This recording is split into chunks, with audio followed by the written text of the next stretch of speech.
Hey guys, welcome to our channel, RV for 4. Hey guys, we just want to show you how the house looks right now. It's like 75% of the house already packed in boxes. And this is really happening. We just want to show you this little video, how it looks. Guys, we're going to answer some questions that friends and family and some of you guys has. See you guys in a few.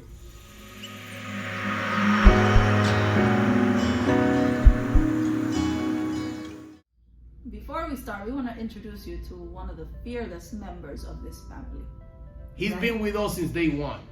And his name is? Spike. Spike. Without further ado, guys, there he is. Come here. This is our guinea pig Spike. He's very fearless. Don't let it fool you by his beauty. His cuteness. Yep.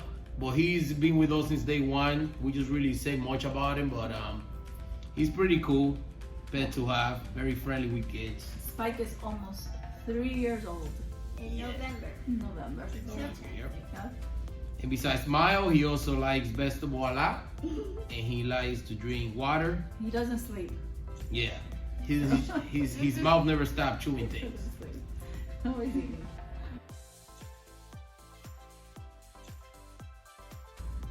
So if you're asking yourself why we are on the floor, it's because we're basically empty, except for the things that are staying in the house. No, we selling with the house, Yeah. furniture wise. We're currently in Natalia's room, which technically she didn't use. She didn't use much. So, but anyways, so why are we selling? That's the first question that we're getting. You know, we're getting from our family, from our friends, from our community. Why are you guys selling? And at first people thought that we were getting divorced, because obviously when a married couple, you know, puts their house on sale, that's the first thing that comes to mind. But no, that's not true. Happily married, going on to 15 years in August. Yes. So that's not why we're selling. So why are we selling? Why don't we sell? No, the first reason is honestly, we love to travel. We being Nomads. how many nomads? Yes. How many times do you say we moved Too many. in our lifetime? I think in the past, we've been together, married 15 years. 15 years, yes. And the longest that we've been in one area was about 5 years, and that was in New York. And even in New York, we moved a couple of times. So even like that, we're still moving. Well, just to give you an idea, we used to live in Miami, New York, between Orlando. Queens, Manhattan, Bronx, Yeah. Orlando, New Jersey, just to give you a few places where we moved. We love to travel, like I was saying before.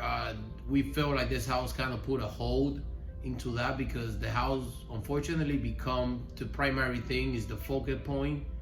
But we understood that getting downsized, smaller, it allowed us to travel more and give this kid a chance to explore the world like me and Ericka already done. Yeah, we used to travel a lot, you know, take mini vacations here and there. And we miss it. We miss it, you know, because we are basically whatever's left over goes into the house, you know. So basically, you know, that's why we want to sell, is so that we can free up our budget, so that we can continue to travel and show the kids, you know, what this world is about. Yep, that's a fair point. Yep.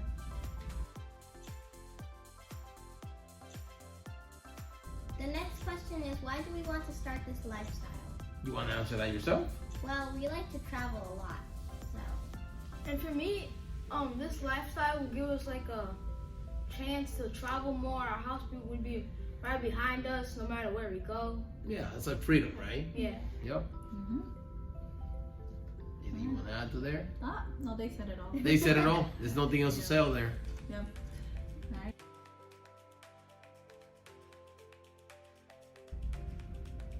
The third question is, what would be the most hardest obstacle? You want to answer that yourself? I think the most hardest obstacle would be going from a big house and going to something smaller. Downsize.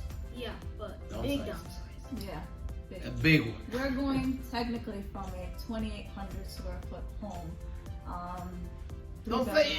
three-bedroom. No, okay, No, I'm not go ahead. gonna say 3-bedroom, loft, den, a big kitchen, nice backyard, to basically a 400 square foot fifth wheel, Or less. or less, So I think for just adjusting to a smaller living space is gonna be hard. What about you? No, I think the same thing with this downsizing. I think it's gonna be challenging. I'm starting doing my own part. I have a lot of clothing that we're donating to Goodwill and friends and family because it's just things that you don't even think how many stuff you had till you actually move, and there was a lot of things that I wasn't even wearing because I had it for so long, but they were still in pretty good shape, but it's just, I think that's the biggest challenge is now. It's just downsizing, realizing how many stuff you have and how much little you can leave and be okay with. We have a lot of stuff. Too much. Yeah. I had clothes from when I was pregnant with Gabriel. Yeah. So yeah. And the whole Gabriel's closet. 12. Yeah. And the whole closet full of coats that, I mean, people from up north can relate to that. When you come from those cold cities, you really buy coats and jackets and you stay with them because you're hoping to go back. And we did. It's just too many of them. Yeah. We had Just too many. We had a closet full of coats. It was just taking up space. Yeah, no bueno. But what about Natalia? What do you think would be a difficult thing for you to?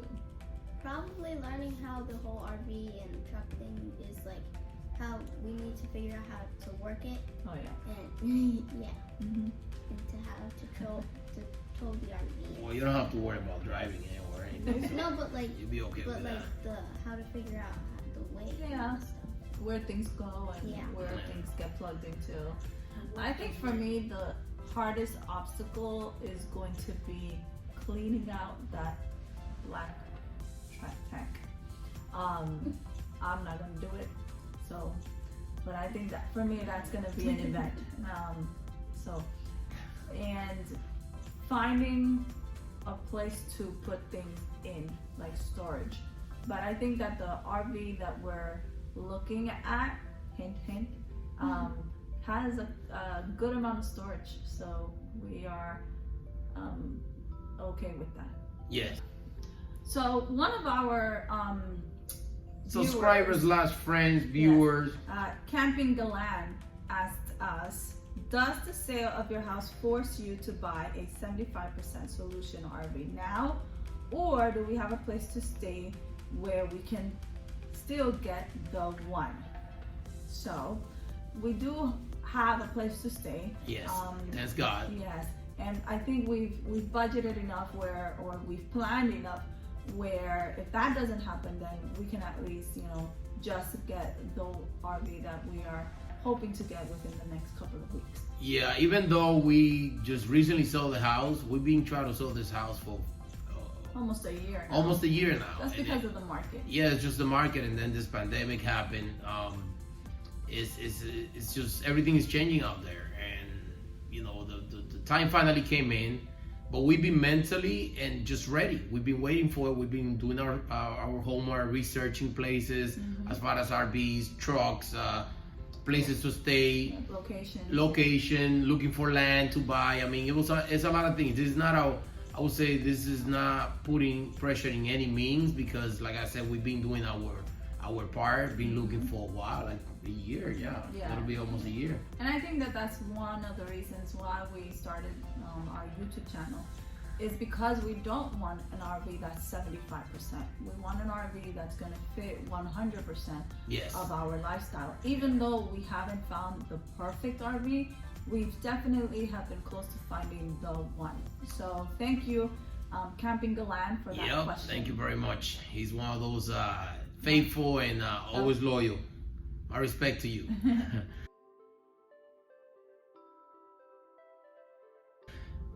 But last but not least, the last question I have, well, not the last, but question number 4.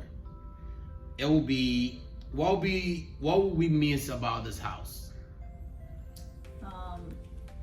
Is that a difficult question? That's a hard question. What do you guys think? I mean, it's having a laundry room. I would, but we can always put a laundry in our RV. See, and this is why selling a house was not a hard choice. Exactly.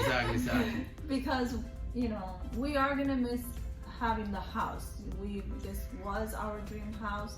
When we set out to purchase this house, to build it from scratch, we put in things that we knew that this was gonna be our forever home, or at least at that time. At that time, yeah. Back then, we thought that this was going to be our forever home. So I don't think I'm gonna. Not yet. I'm not there yet mentally to say I'm gonna miss this house. There's things that I'm gonna miss about it. Obviously, there are things that we're gonna miss about it. The patio. But we're so excited right now about the new lifestyle and the adventures to come that I don't think we've hit that wall of saying I'm gonna miss my house. Yeah. I think, and I'm gonna tell you, I'm gonna share a secret with you guys. Please don't tell the new homeowners. I don't think there's one corner in this house that doesn't have our initial behind the drywall.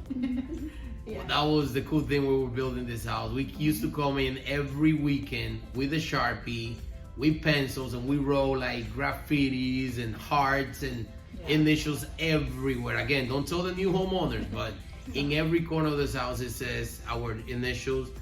It was kind of giving an idea that really we didn't plan to sell it one day. It was more, there's gonna be our final home, but there's those things that it's always the things that life teach you is what you planning to do and what you can do, or what you probably can, things that come your way, just things that God put in your ways that just change your mind, and your I mindset. think we were already in the mindset of we're done with the 9 to 5, lifestyle, and not being able to get back to what we enjoyed, which was traveling, which was discovering new places, meeting new people, so, and I think that, the house itself has kind of put us on a hold as far as traveling. So as far as, us missing the house, I'm not sure that we're there yet to say we're gonna miss this, And it's the thing in process too, the fact that we've been trying to sell it, we mentally ready. Yeah. We're getting ready mentally. Like I said, we love the house. We have a lot of respect for it. Every time we come by here, it's gonna be hard because we got family in this community. So it's gonna be hard to pass by and not be able to turn this way, or my kids reminding us, Daddy, Mom, you don't live there anymore. And it's gonna be one of those things that we just gotta get used to and live with it. What about you, Gabriel? I think for me it would be like the size of it, maybe. Like, I don't know. Mind you, this is a big house, but they sleep in the same room. We use one bathroom, even though it's a 2.5 bed bathroom house. We use one bathroom. What else? We've used the kitchen and we used the upstairs loft. Yeah, that's what we hang, pretty much. So again, that's why like downsizing, or why this lifestyle doesn't really seem so radical for us. Because if you think about the spaces in the RV, it's what you need, and here in our house, we've used what we need. There's a lot of empty space here. So. What about you, Natalia? I don't think there's really anything. Just haven't hit you yet. Yeah. You'll see. You miss it. There's gonna be a time where we'll be looking back and say, "Oh, I remember the house, this," and good memories around it. So another question that we get is, what do we hope to get out of this radical lifestyle? I honestly just hope to grow, and to teach our kids about the world, to meet other people, to get to explore different cultures, to finally see the Milky Way where there's not city lights. So it's just the whole we want to grow in a way that knowledge, you should say, cultural, right? In a cultural way. Obviously we're going to stick together as a family. Like I told my kids all the time, I never had this chance, this opportunity to my family to grab me and say, Mom and Dad, and say, you know what, let's go. They never maybe they never went through their mind, But that's what we're so excited about this lifestyle. Yeah. The fact that it's such a big community too, and everybody's so welcoming and close, and I love it. And there's a lot of kids too. It's not just like adults or people that's already retired, as most of the people think. There's a whole family doing what we about to do. Yeah. And there's a bunch of kids that I know they're gonna be welcoming you guys too. So super excited. You know, a little bit nervous about what's gonna happen, or the unexplored as always. But we're ready. Yep. That's it. We good? Well, guys, this was it. There was a total of 5 questions, and 6 questions. 6 questions. 6 questions altogether. Yes. So, guys, stay tuned. It's a beautiful thing coming our way. Many blessings. Yes, we are decided on the RV. We're not gonna say what it is yet, but it's coming. Stay tuned. Just bear with us, guys. It's one of those things that this process of leaving the house behind and doing the changing and all that. So we're gonna try to keep you guys entertained in the meantime, but it's coming up. Stay tuned. Don't forget to subscribe. Keep hitting those thumbs up. Keep hitting that notification bell. The comments, guys, very important to comment. It's very good to hear from you guys, see where you're writing from, and we love you all. Yeah. See you next time. All right. Leave the journey.